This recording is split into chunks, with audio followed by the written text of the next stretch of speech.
Hello and welcome to my review of the Warhammer 40,000 Space Marine Primaris Eliminators. A set of these will cost you £30. On Games Workshop's web store they are sold out, but if you just press the email me then they'll get some stock in. By all means check out other retailers. If you go on Element Games you can get I think 15 to 25% off of them anyway. Just use my affiliate link in the description and then that'll help the channel out. So you get them in this box. I've done the unboxing. In this configuration Games Workshop have equipped them all with the Bolt sniper rifles. I've equipped mine with 2 las fusils and then I've just got the Sergeant there with the Bolt sniper rifle.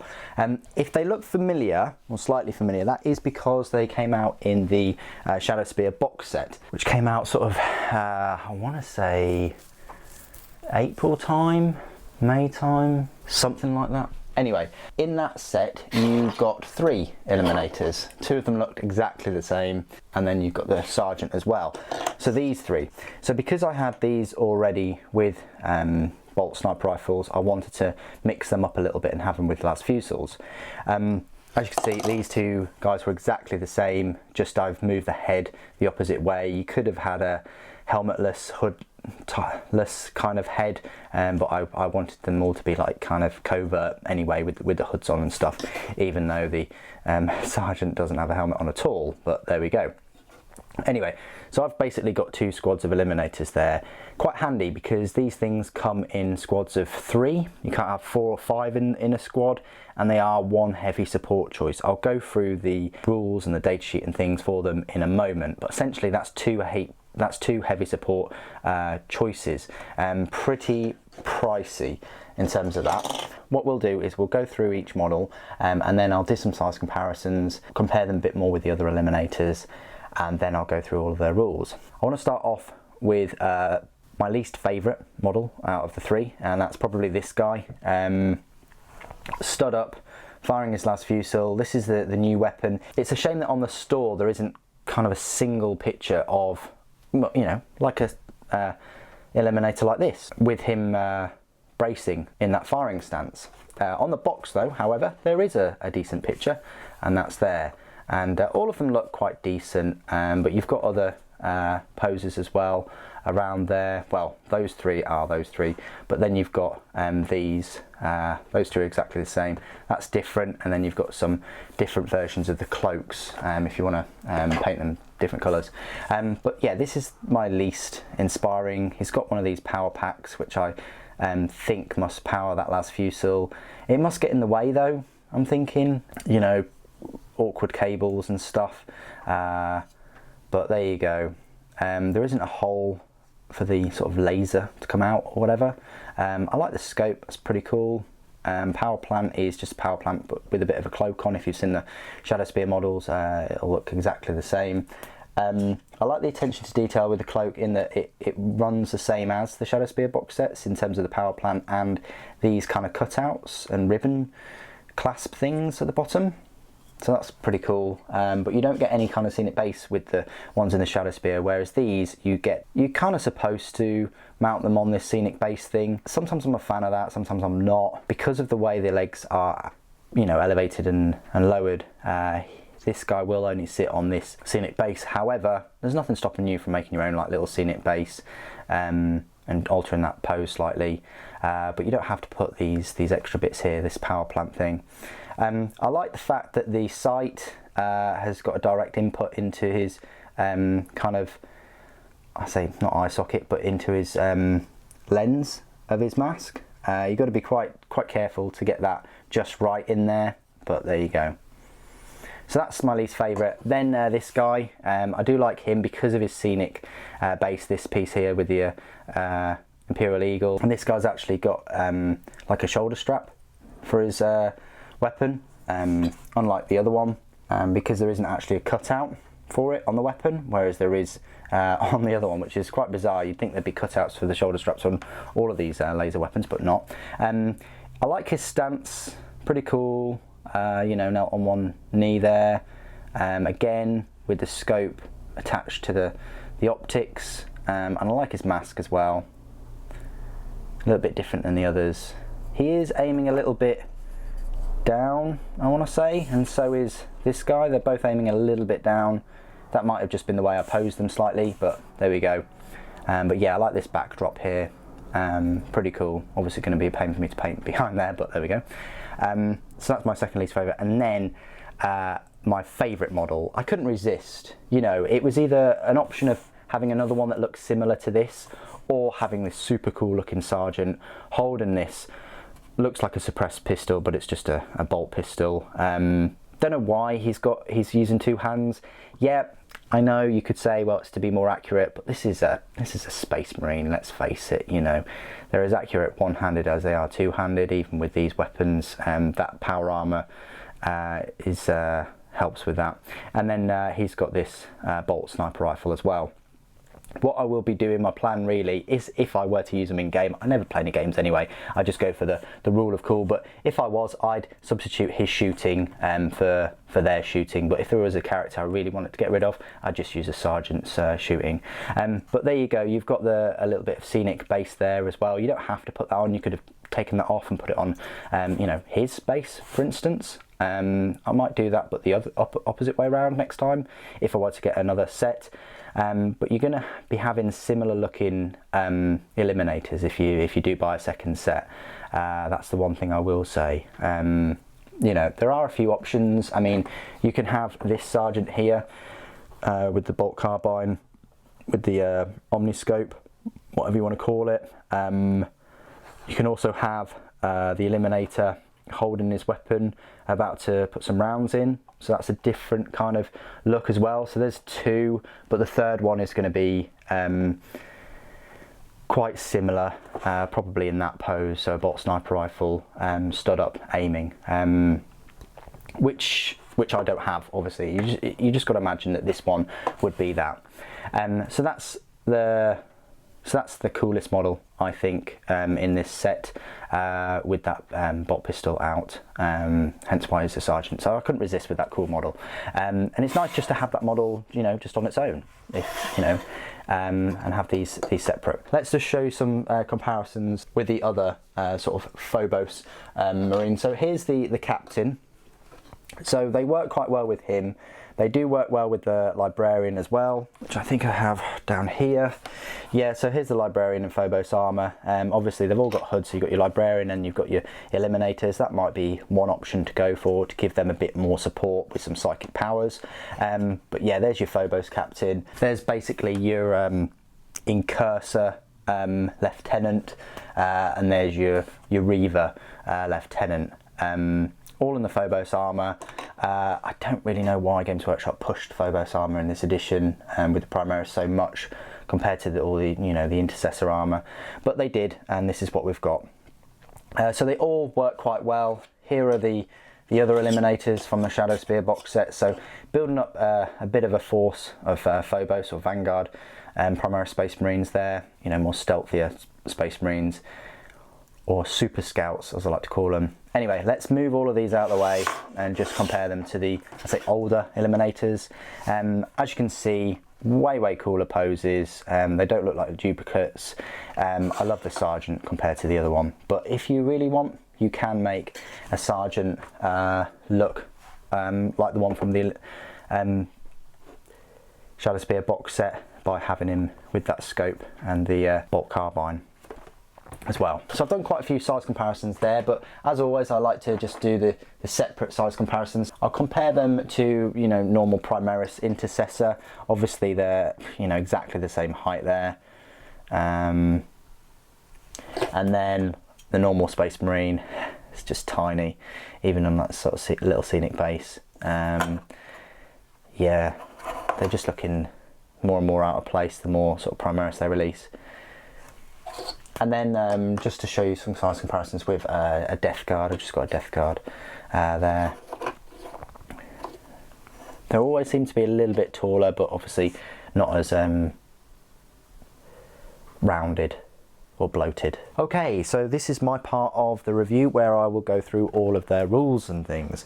You'll find them in the heavy support section of all sections in this new Primaris Codex. They come after the Devastator Squad and Centurion Devastator Squad, but before the Hellblaster Squad.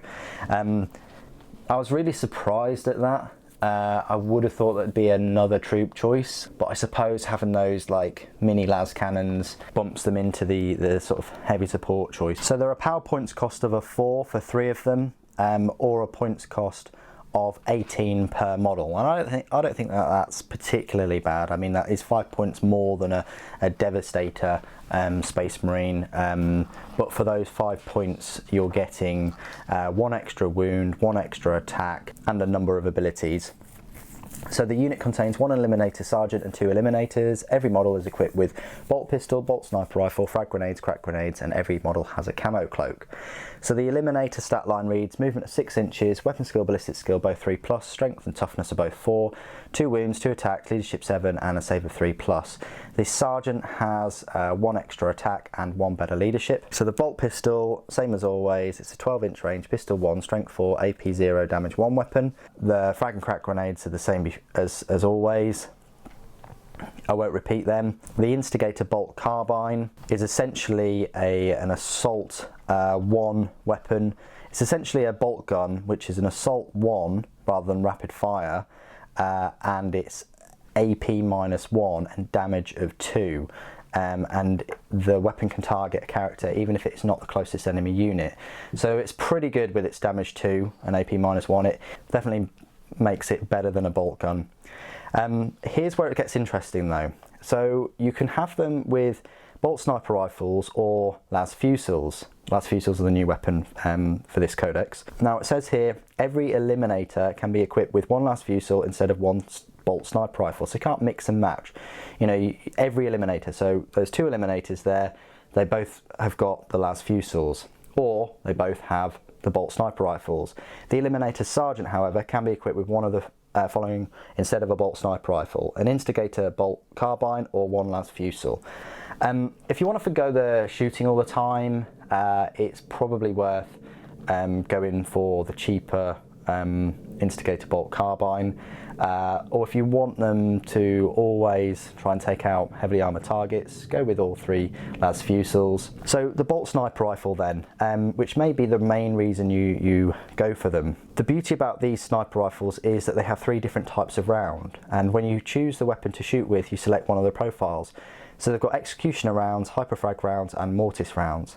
Now they're all range of 36, but they're different types. They have different APs, different damages, and different abilities. So first up is the executioner round. It's a range 36 inches, heavy 1, strength 5, AP -1, and a damage of 1. The weapon can target units that are not visible to the bearer and can target a character unit even if it is not the closest enemy unit. When resolving an attack made with this weapon, add 2 to the hit roll, and the target does not receive the benefit of cover to its saving throw. Pretty good. So you can always fire at the characters 36 inches away. You're adding 2 to the hit, you know, and yeah, you get heavy 1, and they don't get the benefit of cover. Hyperfrag, same range of 36, but this time it's a heavy D3. So probability, you're going to get 2 or more shots with that. Strength 5 still, but it loses the AP -1, it's only AP 0. Damage is still 1, but this weapon can target a character unit even if it is not the closest enemy unit. So no amazing ability there other than you could potentially get 3 shots with it. And then finally the mortis round. Same range, 36 inches, heavy 1, strength 5, but this time it's AP -2 and it's a damage of D3. This weapon can target a character unit if it's not the closest enemy unit, and when resolving an attack made with this weapon, a wound roll of 6+ inflicts 1 mortal wound on the target in addition to any other damage. Particularly that's the one you want to go for with those mortis rounds, because it can still target characters, got a way better AP, you've got damage of up to 3, and on 6s to wound you get a mortal wound. So that's the one that you want to be going for, mortis. So that's the bolt sniper rifles. The other weapon is these las fusils, and obviously because I've got 3 bolt sniper rifles in the other squad, gone for the 2 las fusils. They're a range of 36 inches. Would have been nice if they were 48, but sniper rifles have always been 36, and I think if these were 48-inch range las fusiles, I think they would be overpowered. Anyway, they're a heavy one-shot, strength 8, AP -3 and a damage of 3. So they're so close to being a las cannon. They're 12-inch less range, they're 1 strength less, but they're the same AP -3. However, they are a solid damage 3. You're always going to be getting damage 3 for both of these, or 3 of them if you've got them in your squad, which differs from the las cannon, which is, you know, can get a damage of 1 because it's D6, you know, or it can get a damage of 6. You know, that's the probability there with between a las cannon and a las fusile. A las fusile, you're definitely getting the AP -3, definitely getting the damage of 3, which means these are really, really good. I say Space Marine killers. I wouldn't be using these to fire, you know, 2 or 3 shots into a tactical squad. I'd be using them to take out, or try and take out, high toughness targets or vehicles. Finding them just normal Space Marines is probably a bit of a waste. That's all the weapons. Let's look at the abilities. So they've got Angels of Death. Then they've got Camo Cloaks. When resolving an attack made with a ranged weapon against a model in this unit, whilst it is receiving the benefit of cover, you add 2 to the saving throw instead of 1. That's going to help their survivability. Guided aim. Instead of shooting in your shooting phase, this unit's Eliminator Sergeant can guide his squad's aim until the end of that phase. When resolving an attack made with a ranged weapon by a model in this unit, add 1 to the hit roll and wound roll. That's the important bit there, both hit and wound. Somehow those strength 5, you know, bolt sniper rifle different rounds make a lot of difference now compared to the las fusile with that guided aim. But it's also the hit. You know, if you've got ballistic skill 3+ and you're firing these 2 las fusiles, you really want them to hit. It's probably best guiding their aim and getting the 2+ on the hit. Covering fire. The first time this unit's Eliminator Sergeant fires Overwatch with an Instigator Bolt Carbine in your opponent's turn, this unit can, after it has resolved its Overwatch, move of it as if it were your movement phase. It cannot advance as part of this move. So obviously that only counts if he's got an Instigator Bolt Carbine. And finally, concealed positions. When you set up this unit during deployment, it can be set up anywhere on the battlefield that is more than 9 inches away from enemy deployment zone and enemy models. You could set up the unit during deployment anywhere on the battlefield, which might be good for ambushes and getting a good line of fire to characters and things like that. But of course, if you've got those bolt sniper rifles, you can always take out characters on your first turn or whatever. Faction keywords: Imperium, Adeptus Astartes, Infantry, Phobos, Primaris and Eliminator Squad. So there you go. That is my full review of the Space Marine Primaris Eliminator Squad. £30, a bit pricey, but then the Death Shroud Terminators are £35 for 3. These would have been great at 25, a must buy in my opinion, but 30 does push it a little bit further. I really like the look of them because I've got the 3 Eliminators from the other set, and I much prefer other heavy support choices like tanks and, you know, things like that. I would not necessarily need to buy another box set or 2, but if I was theming my Primaris army into a Phobos Vanguard kind of army, then they would fit in pretty well. What do you guys think of these Eliminators? Are you looking forward to the Incursors and the Transport? Please do put all your comments and things down below. It'd be great to hear from you. Thank you ever so much for joining me today. Thank you for watching. The Emperor Protects.